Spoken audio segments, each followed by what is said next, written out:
बिस्मिल्लाहिर्रहमानिर्रहीम। अस्सलाम वालेकुम एवरीवन। सबसे पहले तो मेरी आप सबसे रिक्वेस्ट है कि मेरे चैनल को सब्सक्राइब कीजिए और मेरी वीडियो को लाइक कीजिए। अच्छा जी, तो जैसे कि हम चैप्टर पढ़ रहे हैं केमिकल बॉन्डिंग, ठीक है। तो उसमें हमने केमिकल बॉन्डिंग के इंट्रोडक्शन के बारे में पढ़ा था। मैंने बताया था आप लोगों को टाइप्स के बारे में। देन हमने लुईस स्ट्रक्चर के बारे में थोड़ी बात की थी। लेकिन आज हम जो बात करेंगे, हम क्या बात करेंगे? वैलेंस बॉन्ड थ्योरी के बारे में। आज हम वीपीटी के बारे में पढ़ेंगे कि ये थ्योरी बेसिकली हमें कहती क्या है, बताती क्या है। अगर हम लुईस स्ट्रक्चर के बारे में बात करें तो लुईस ने हमें क्या बताया था? उनकी जो थ्योरी थी वो बेसिकली वैलेंस इलेक्ट्रॉन्स पर कंक्लूड थी। और वो क्या बताते थे कि एक आपके पास एटम है, उसमें कितने वैलेंस इलेक्ट्रॉन है, और आपका जो वैलेंस शेल है वो क्या होना चाहिए? उसका ऑक्टेट कंप्लीट होना चाहिए, तब वो स्टेबल होगा। अब ना उन्होंने हमें बॉन्ड एंगल के बारे में बताया, ना बॉन्ड लेंथ के बारे में बताया, ना बॉन्ड स्ट्रेंथ के बारे में बताया, ना स्ट्रक्चर के बारे में बताया। तो बेसिकली इस तरह आगे डेवलपमेंट्स हुई, थ्योरीज आई, जिनसे हमें क्या पता चला? बॉन्ड के स्ट्रक्चर के बारे में, ये सब चीजें। तो अब हम देखते हैं कि वीपीटी हमें क्या बताती है। अच्छा जी, valence bond theory tells about overlapping of atomic orbitals. Basically आपको बताती है ओवरलैपिंग ऑफ एटॉमिक ऑर्बिटल्स के बारे में। जिस तरह मैंने यहाँ ऑर्बिटल्स बनाए हैं, आपके पास एस पी डी, ये मैंने बना दिए यहाँ पे। अब यहाँ पर हो क्या रहा है? देखिए, ये दो एटॉमिक ऑर्बिटल है आपके पास। ये एक हाइड्रोजन का एटम है, ये दूसरा। अब इन्होंने क्या किया? ये आपस में ओवरलैप हो गए और इन्होंने एक बॉन्ड बना लिया। और ये बॉन्ड कौन सा है हमारे पास? ये बेसिकली हमारे पास कोवैलेंट बॉन्ड है, ठीक है। वीपीटी जो बात कर रही है किस बॉन्ड के बारे में कर रही है? कोवैलेंट बॉन्ड के बारे में। बेसिकली कोवैलेंट बॉन्ड वो बॉन्ड होता है जो हमारे पास शेयरिंग ऑफ इलेक्ट्रॉन से बने। तो यहाँ पर भी क्या हो रही है? आपके पास शेयरिंग हो रही है। दो एटॉमिक ऑर्बिटल क्या हो गए? ओवरलैप हो गए। तो ये पहला पोस्टुलेट हमारा हो गया। अब दूसरी चीज ये हमें बताती है बॉन्ड लेंथ और बॉन्ड स्ट्रेंथ के बारे में। फॉर एग्जांपल, अब आपके दो एटॉमिक ऑर्बिटल्स हैं, अगर वो अच्छे से ओवरलैप हो रहे हैं तो इसका क्या मतलब है? कि आपका बॉन्ड जो है वो स्ट्रॉन्ग है। अगर ओवरलैपिंग अच्छी नहीं है तो क्या होगा? आपका बॉन्ड वीक होगा। फॉर एग्जाम्पल, यहाँ पर आपके पास दो एस ऑर्बिटल ने ओवरलैप किया, ठीक है। अब यहाँ पर क्या है? ये अच्छे से ओवरलैप हुआ तो ये क्या है? ये स्ट्रॉन्ग बॉन्ड बनाएगा। अब मैं आपको एक और बॉन्ड दिखाऊं। यहाँ पे दो पी ऑर्बिटल्स हैं आपके पास। फॉर एग्जाम्पल, इन्होंने क्या कर लिया? आपस में ओवरलैपिंग कर ली। लेकिन देखिए, यहाँ पे ओवरलैपिंग इतनी अच्छी नहीं हुई है जितनी यहाँ पर हुई है। यहाँ पे क्या हुआ? पूरे मर्ज हो गए। तो ये कौन सा बॉन्ड होगा? ये वीक बॉन्ड होगा आपके पास, ठीक है। तो इस तरह वीपीटी हमें स्ट्रॉन्ग बॉन्ड और वीक बॉन्ड के बारे में भी बताती है। और दूसरी चीज ये क्या बताती है? बॉन्ड लेंथ के बारे में भी। अब देखें, यहाँ पर आपकी ओवरलैपिंग बहुत अच्छी से हो गई है तो क्या हो गई है? लेंथ क्या हो गई है? बॉन्ड लेंथ कम हो गई है।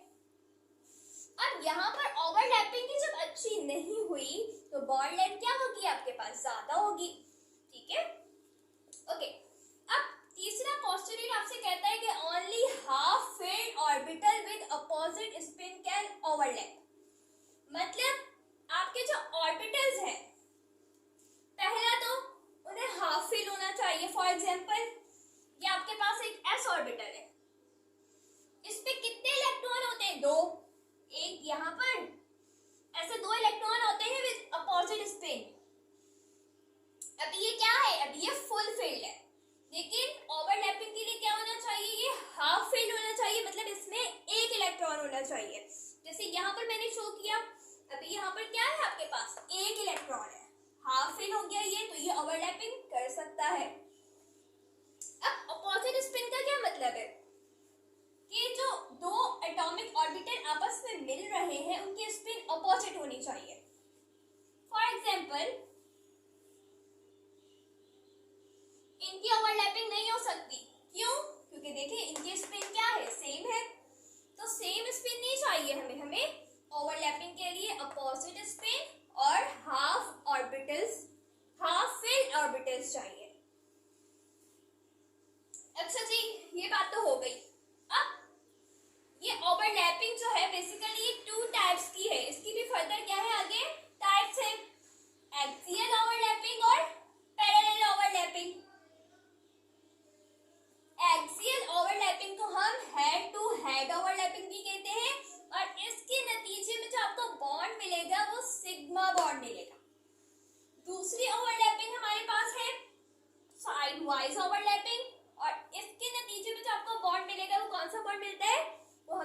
पाई बॉन्ड मिलता है। जिस तरह मैंने यहाँ पे एग्जांपल्स भी लिखी हैं, एस एस आपके पास क्या बनाएगा, एक्सियल ओवरलैपिंग करके सिग्मा बॉन्ड बनाएगा। एस और पी आपके पास बेसिकली देखिए ये एक एस है और ये पी है, तो ये ऐसे हेड टू हेड ओवरलैपिंग कर रहे हैं ना, इस तरह से, ठीक है, जैसे हेड टू हेड ओवरलैपिंग हो रही है। और ऐसे क्या होती है, पैरेलल है ये, और ये हेड टू हेड है, तो ये आपके पास क्या बना रहे हैं, ये सिग्मा बॉन्ड बना रहे हैं। और याद रखें जो एस है आपके पास वो हमेशा सिग्मा बॉन्ड ही बनाते हैं, वो पाई बॉन्ड नहीं बनाता। अब उसका रीजन ये है कि आपके पास जो एस होता है ना ऑर्बिटल, वो क्या होता है, वो नॉन डायरेक्शनल होता है, उसकी कोई डायरेक्शन नहीं है आपके पास, तो वो हमेशा क्या करता है, वो हेड टू हेड ही ओवरलैप करेगा। फॉर एग्जाम्पल अब जिस तरह यहाँ पर आपके पास एक एस है और ये पी है, ठीक है, तब आप ये बेसिकली डायरेक्शन लेस है, तो ये क्या करेगा, ये अगर आप पी ऐसे रखें तो ये हमेशा किसी भी डायरेक्शन में जाके अटैच हो जाएगा, पी इसके साथ, पी के साथ, तो बेसिकली ये हमेशा सिग्मा बॉन्ड बनाएगा क्योंकि ये डायरेक्शन लेस है। ओके, और ये हमारे पास हेड टू हेड ओवरलैपिंग करेगा हमेशा। अच्छा, अब दूसरी बात करें तो पैरेलल ओवरलैपिंग, जिसे हम साइड वाइज ओवरलैपिंग भी कहते हैं, और इसके नतीजे में हमारे पास पाई बॉन्ड बनता है। बेसिकली यहाँ पर मैंने क्या लिखा है, पी की ओवरलैपिंग दिखाई है मैंने यहाँ पे, ये आपके पास एक पी ऑर्बिटल है, ये दूसरा पी ऑर्बिटल है। यहाँ पर देखें, यहाँ पर आपके पास इस तरह की ओवरलैपिंग हो रही है ऊपर सिग्मा में, और यहाँ पर इस तरह की हो रही है, पैरेलल हो रही है। तो जो पैरेलल ओवरलैपिंग होती है वो हमारे पास क्या देते हैं, हमारे पास पाई बॉन्ड बनाते हैं। अब हम कुछ एग्जांपल सॉल्व करते हैं वीबीटी पर।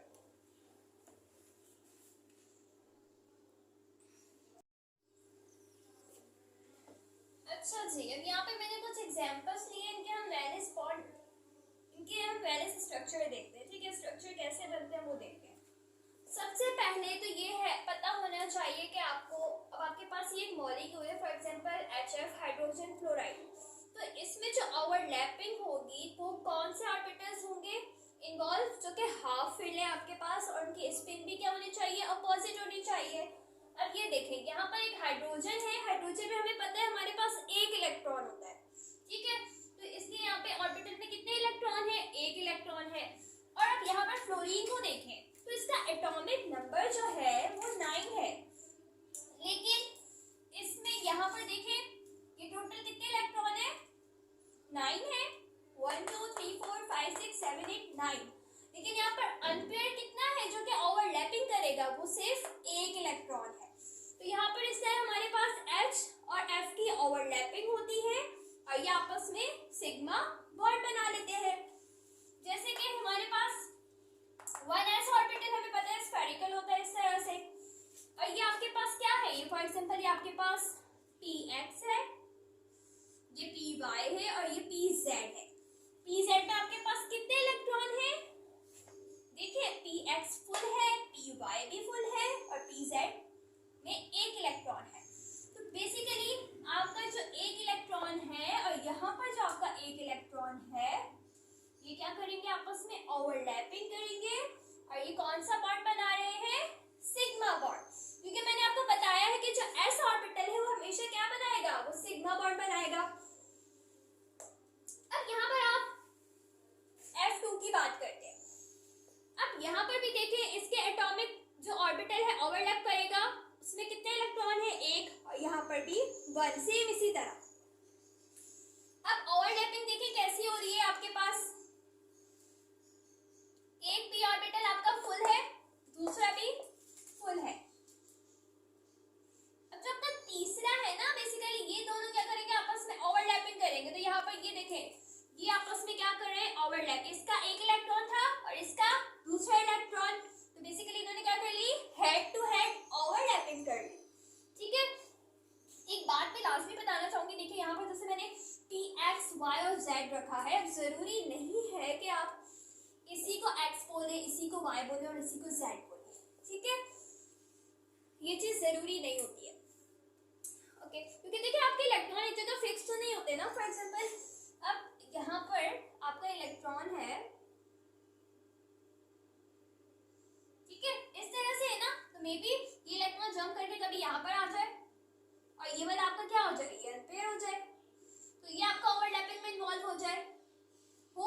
है कि ये वाला इलेक्ट्रॉन आपका जंप करके यहाँ चला जाए और ये वाला यहाँ, मतलब इस तरह से आपके जो इलेक्ट्रॉन्स है ना वो मूवमेंट में रहते हैं। तो इस तरह जरूरी नहीं है कि आपका यही अनपेयर हो, ये बात आपने अपने माइंड में रखनी है। ठीक है जी। तो यहाँ पर कौन सी बॉन्ड बन गई हमारे पास, sigma bond through head to head overlapping. अब हम बात करते हैं ऑक्सीजन की। ऑक्सीजन का जो एटॉमिक नंबर है हमारे पास वो है 8। तो यहाँ पर 8 इलेक्ट्रॉन्स मैंने फिल कर दिया, लेकिन जो ओवरलैप कर रहे हैं कितने कर रहे हैं, 2-2। ठीक है, ये यहाँ पे 2 इलेक्ट्रॉन हैं जो अनपेयर है, एक ऑक्सीजन में, दूसरे ऑक्सीजन में भी 2 है जो अनपेयर है। लेकिन इनके स्पिन क्या होनी चाहिए, पॉजिटिव स्पिन होनी चाहिए ना। तो अब ये क्या करेंगे, ओवरलैपिंग करेंगे और इस तरह से आपके पास एक सिग्मा बॉन्ड बन जाएगा और एक पाई बॉन्ड बन जाएगा। अच्छा जी, अगर मैं इसके ड्रॉबैक्स की बात करूं, लिमिटेशंस की बात करूं, तो देखें एक्सपेरिमेंटली देखा गया कि ऑक्सीजन आपके पास क्या होता है, पैरामैग्नेटिक होता है। लेकिन यहाँ पर देखें तो ऑक्सीजन क्या है आपके पास, यहाँ पर डायमैग्नेटिक शो कर रहा है। बेसिकली पैरामैग्नेटिक वो होते हैं जहां पर इलेक्ट्रॉन आपके अनपेयर हो, ठीक है, और डायमैग्नेटिक वो होते हैं जहां पे इलेक्ट्रॉन आपके पूरे पेयर अप हो जाए। अब देखें यहाँ पर ये वाला ऑर्बिटल, इससे ये इलेक्ट्रॉन आपस में दोनों क्या बना रहे, डायमैग्नेटिक हो गए। ठीक है ना, ओवरलैपिंग के बाद क्या हो गए, ये डायमैग्नेटिक हो गए। लेकिन एक्सपेरिमेंटली क्या देखा गया कि ये तो भाई पैरामैग्नेटिक है ऑक्सीजन, लेकिन बीबीटी आपको क्या बता रहे हैं कि ये डायमैग्नेटिक है। तो ये इसका एक ड्रॉबैक था जो बीबीटी नहीं क्लियर कर पाया।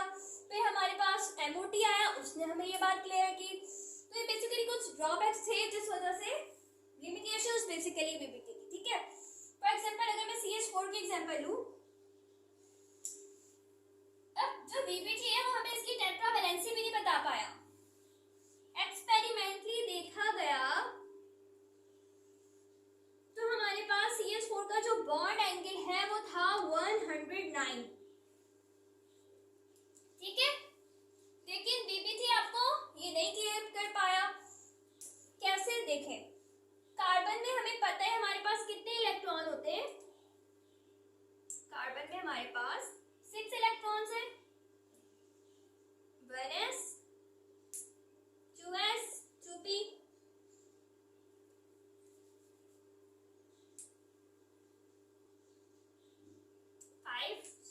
ठीक है, अब हाइड्रोजन कितने हैं, 4 हाइड्रोजन है ना, मतलब 4 हाइड्रोजन हमें पता है s ऑर्बिटल होते हैं, मतलब 4 हाइड्रोजन आके यहाँ पर अटैच होने उन्होंने।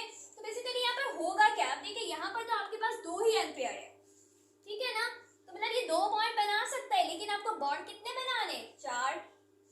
2 हाइड्रोजन तो चले आगे अटैच हो जाएंगे, लेकिन बाकी आपको 2 और भी तो अटैच करवाने हैं। तो क्या हो जाएगा आपका, आपकी एक्साइटेशन हो जाएगी, ये वाला जो इलेक्ट्रॉन है आपका वो एक्साइट होके आपका इस ऑर्बिटल में चला जाएगा। तो अब क्या हो गया, अब आपके पास चारों आपको मिल गए। ठीक है, अब आपके मतलब 4 हाइड्रोजन आके इस तरह से समझिए यहाँ पर अटैच हो गए। अब एक बॉन्ड आपका बन रहा है SS का, ये तो सारी S है ना भाई, SS का बन रहा है, एक SP बन रहा है, बाकी ये भी SP है, ये भी SP है। मतलब देखें इनकी एनर्जीज क्या है, आपस में डिफरेंट एनर्जीज है, तभी तो भाई बॉन्ड एंगल भी डिफरेंट आ रहा है आपका बीबीटी के थ्रू। तो इस वजह से जो आपका एक्सपेरिमेंटली बॉन्ड एंगल था वो ये था, लेकिन बीबीटी के जो डिफरेंट एनर्जीज पे वो हाइड्रोजन आके अटैच हुए, तो बेसिकली डिफरेंट एनर्जीज की वजह से आपका बॉन्ड एंगल भी क्या आ रहा था, डिफरेंट आ रहा था। तो इस वजह से बीबीटी इस तो नहीं बता पाया, आपको क्लियर नहीं कर पाया, ये नहीं बताया पाया कि आपका ऑक्सीजन क्यों पैरामैग्नेटिक है, बल्कि बीबीटी कह रहा है कि ऑक्सीजन आपका क्या है, डायमैग्नेटिक है। ठीक है, तो ये हमारे पास बीबीटी की लिमिटेशंस थी। Thank you so much.